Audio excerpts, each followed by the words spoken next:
Online classes में आपका स्वागत है। कल हम पढ़ चुके थे कि गया के द्वारा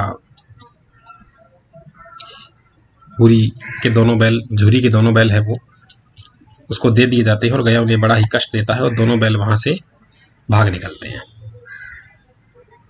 और ये खेत के पास आकर के सब लगते हैं। वहाँ हरा मटर उन्हें खाने को मिलता है। फिर दोनों अपनी मस्ती करते हैं। चलिए बढ़ते हैं कहानी में आगे की ओर। अरे यह क्या, कोई सांड ढोंकता चला आ रहा है। दोनों बैल आपस में बात कर रहे हैं। हाँ सांड ये। वह सामने आ पहुंचा। दोनों मित्र बगले झांक रहे। सांड पूरा हाथी, उसे भिड़ जाना जान से आता है, लेकिन न भिड़ने पर भी जान बचती नजर नहीं आती। इन्हीं की तरफ आ रहा। कितनी भयंकर सूरत है। मोती ने मूक भाषा में कहा, बुरे फंसे रहे, जान बचेगी, कोई उपाय सोचो।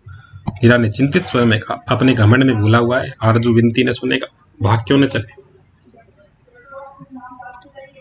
भागना कायरता है तो फिर यहीं मरो। बंदा तो 9-2-11 होता है और जो दौड़ाए, तो फिर कोई उपाय सोचो जल्दी। उपाय यही है कि उस पर दोनों जने एक साथ चोट करें। मैं आगे से रकेता हूं, तुम पीछे से रकेतो।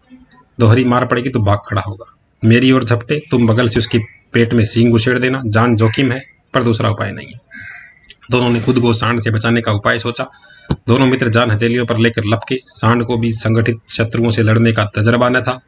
वह तो एक शत्रु से मल्ल युद्ध करने का आदी था। जो ही हीरा झपटा, मोती पीछे से दौड़ाया। सांड उसकी तरफ मुड़ा तो हीरा ने लगेदा, यानी एक की तरफ बढ़ता दूसरा मारता, दूसरे की तरफ बढ़ता पहला मारता। सांड चाहता कि एक एक करके दोनों को गिरा ले, पर ये दोनों भी उस्ताद से उसे अवसर ही नहीं देते। एक बार सांड झल्ला कर हीरा को अंत कर देने के लिए चला कि मोती ने बगल से आकर पेट में सींग भोंक दिया। सांड क्रोध में आकर के पीछे फिरा तो हीरा ने दूसरे पहलू में सींग चुबा दिया। आखिर बेचारा जख्मी होकर के भाग गया।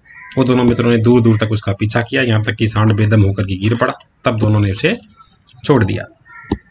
दोनों मित्र विजय के नशे में झूमते चले जा रहे थे। मोती ने अपनी सांकेतिक भाषा में कहा कि मेरा जी तो चाहता है कि बच्चा को मार डालूं।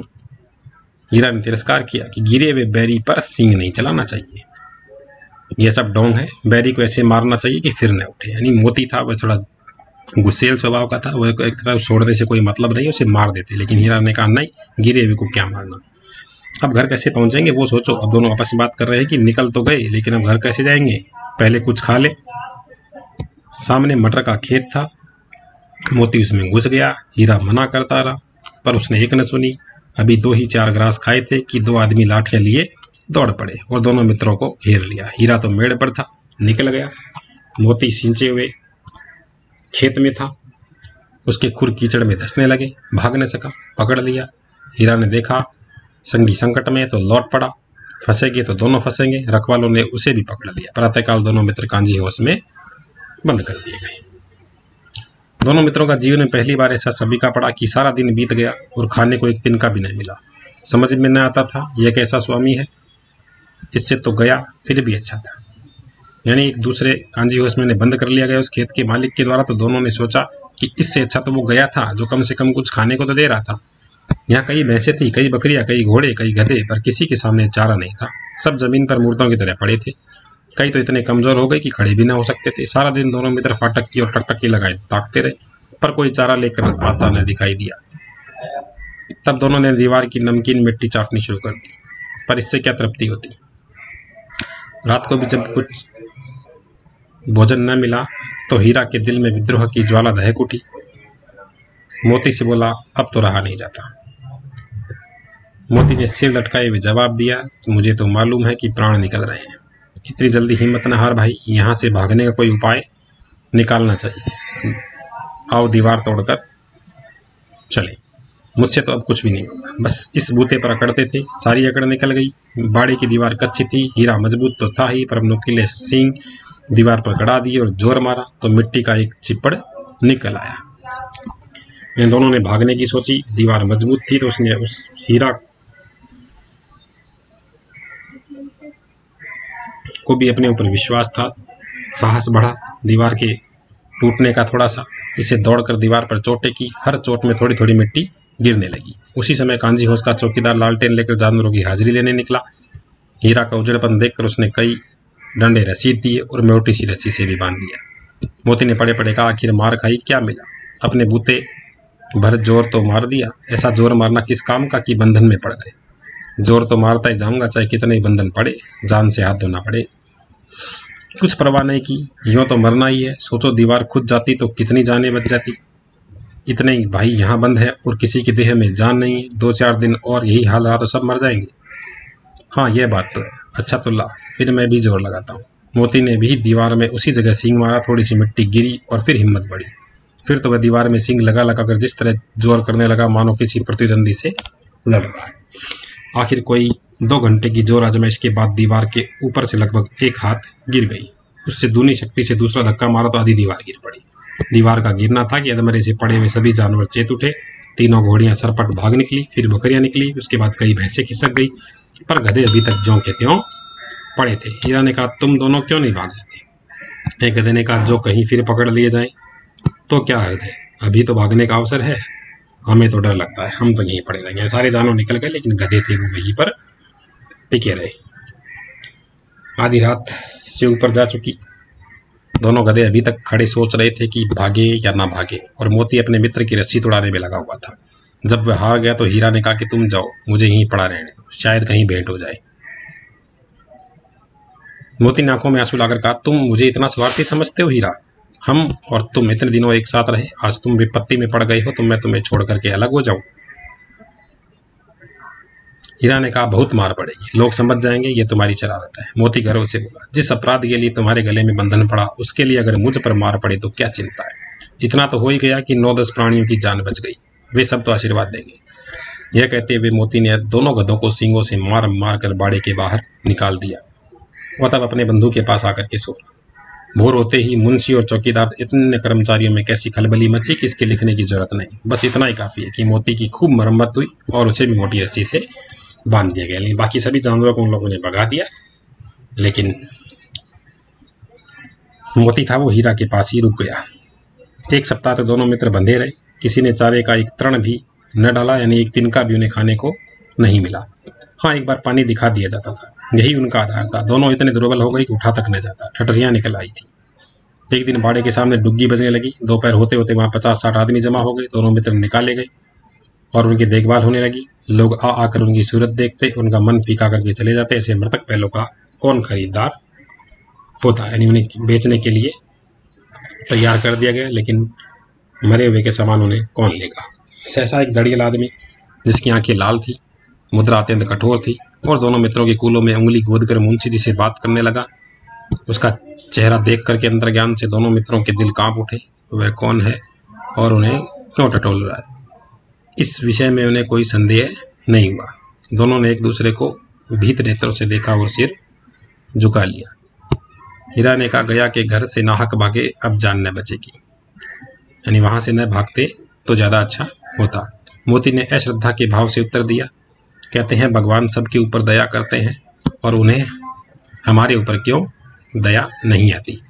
भगवान के लिए हमारा मरना जीना दोनों बराबर है। चलो अच्छा है, कुछ दिन उसके पास तो रहेंगे। एक बार भगवान ने उस लड़की के रूप में हमें बचाया था, क्या अब न बचाएंगे? यानी पुरानी यादें उन्हें आने लगी। पहली लड़की ने बचाया तो अब भी भगवान किसी न किसी रूप में बचाएगा। ये आदमी छुरी चलाएगा, देख लेना। तो क्या चिंता है, मांस खाल सींग हड्डी सब किसी न किसी काम आ जाएगा। नीलाम हो जाने के बाद दोनों मित्र उस दड़ियल के साथ चले। दोनों की मोटी मोटी कांप रही थी, बेचारे पांव तक न उठा सकते थे, पर भय के मारे गिरते पड़ते भाग जाते, क्योंकि जरा भी चाल धीमी हो जाने पर जोर से डंडा जमा देता था। राह में गाय बैलों का एक रेवड़ हरे हरे हार में चरता नजर आया। सभी जानवर प्रसन्न थे, चिकने चपल, कोई उछलता था, कोई आनंद से बैठा पागुर करता था। कितना सुखी जीवन था इनका, पर कितने स्वार्थी है सब। किसी को चिंता नहीं कि उनके 2 भाई बधिक के साथ पड़े कैसे दुखी है। सहसा दोनों को ऐसा मालूम हुआ कि यह परिचित राह है। हाँ, इसी रास्ते से गया उन्हें ले गया था। रास्ते को देखा तो उन्हें अब जिस रास्ते वो आए थे वो रास्ता याद आने लगा कि हाँ, इसी रास्ते से गया उन्हें ले गया था। वही खेत थे, वही बाग है, वही गांव उन्हें मिलने लगे। प्रतिक्षण उनकी चाल तेज होने लगी, सारी थकान सारी दुर्बलता गायब हो गई। हाँ, यह लो अपना ही हार आ गया है। इस कुएं पर हम पुर चलाने आया करते थे, यही कुआं है, अर्थात जहाँ पर वे पहले हल चलाते थे। जिस रास्ते से जाते थे उन्हें वह रास्ता याद आ गया, इसी रास्ते से उन्हें गया ले गया था। मोती ने कहा, हमारा घर नगीच आ गया। हीरा बोला, भगवान की दया है, मैं तो घर भागता हूँ, ये जाने देगा। दोनों आपस में बातें करने लगे। इससे तो मैं मार गिराता हूँ। नहीं नहीं, दौड़कर थान पर चलो, वहां से हम आगे न जाएंगे। दोनों उन्नत होकर बछड़ों की भांति कुलेले करते हुए घर की ओर दौड़े। वह हमारा थान है। दोनों दौड़कर अपने थान पर आए और खड़े हो गए। दड़ियल भी पीछे पीछे दौड़ा और चला आता था। झूरी द्वार पर बैठा धूप खा रहा था। बैलों को देखते ही दौड़ा, उन्हें बारी बारी से गले लगाने लगा। मित्रों की आंखों के आंसू बहने लगे। एक झूरी का हाथ चाट रहा था। दड़ियल ने जाकर बैलों की रस्सियां पकड़ ली। झूरी ने कहा, मेरे बैल है। तुम्हारे बैल कैसे? मैं मवेशी खाने से नीलाम के लिए आता हूँ। मैं तो समझा हूँ चुराए लिए जाते हो। चुपके से चले जाओ। मेरे बैल हैं, मैं बेचूंगा तो बिकेंगे। किसी को मेरे बैल नीलाम करने का क्या अख्तियार है? यानी किसी को मेरे बैलों को बेचने का या नीलाम करने का कोई भी अधिकार नहीं है। जाकर थाने में रपट कर दूंगा। झूरी बोला, मैं जाकर थाने में रिपोर्ट लिखा दूंगा तुम्हारे खिलाफ। तुमने मेरे बैलों को चोरी किया है। मेरे बैल है, इसका सबूत यह है कि मेरे द्वार पर खड़े हैं। दड़ियल झल्ला कर बैलों को जबरदस्ती पकड़ ले जाने के लिए आगे बढ़ा। उसी वक्त मोती ने सींग चलाया। दड़ियल पीछे हटा। मोती ने पीछा किया। दड़ियल भाग गया। मोती पीछे दौड़ा। गांव के बाहर निकल जाने पर वह रुका, पर खड़ा दड़ियल का रास्ता देख रहा था। दड़ियल दूर खड़ा धमकियां दे रहा था, गालियां निकाल रहा था, पत्थर फेंक रहा था, और मोती विजयी शूर की भांति उसका रास्ता रोके खड़ा था। गांव के लोग यह तमाशा देखते थे और हंसते थे। जब दड़ियल हार कर चला गया तो मोती अकड़ता हुआ लौट आया। हीरा ने कहा, मैं डर रहा हूं कि तुम गुस्से में मुझे मारने बैठो। अगर वह मुझे पकड़ता तो बेमारे न छोड़ता। अब नहीं आएगा। आएगा तो दूर से ही खबर ले लूंगा, देखूं कैसे ले जाता है, जो गोली मारवा दे। मर जाऊंगा पर उसके काम तो नहीं आऊंगा। हमारी जान को कोई जान ही नहीं समझता, इसलिए कि हम इतने सीधे हैं। जरा देर में नांदों में खली, भूसा, चोकर, दाना भर दिया गया और दोनों मित्र खाने लगे। झूरी खड़ा दोनों को सहला रहा था और 20 लड़के तमाशा देख रहे थे। सारा गांव में उछाह सा मालूम होता था। उसी समय मालकिन ने आकर दोनों के माथे को चूम लिया।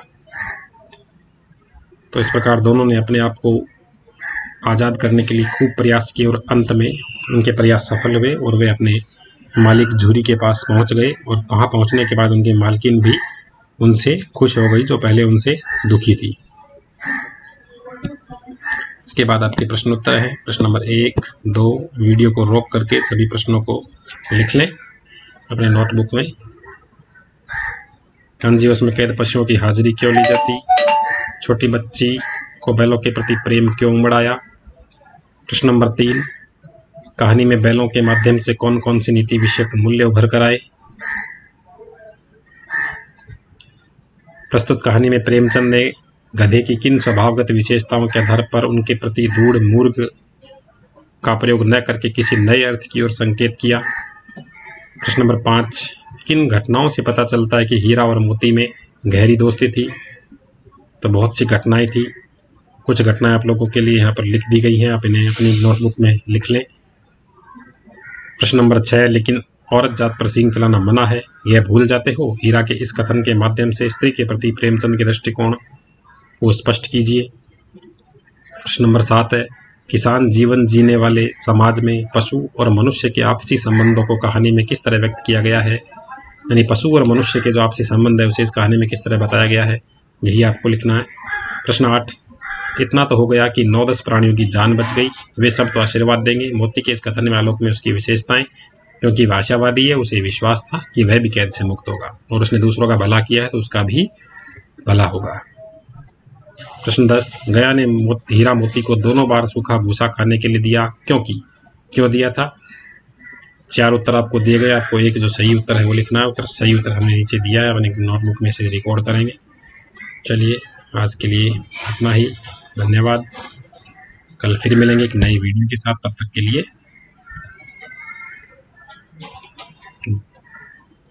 इस अध्याय को वापस पढ़ें, प्रश्नों को अपनी नोटबुक में रिकॉर्ड करें और अगर चैनल सब्सक्राइब नहीं किया है तो प्लीज़ चैनल को सब्सक्राइब जरूर करें।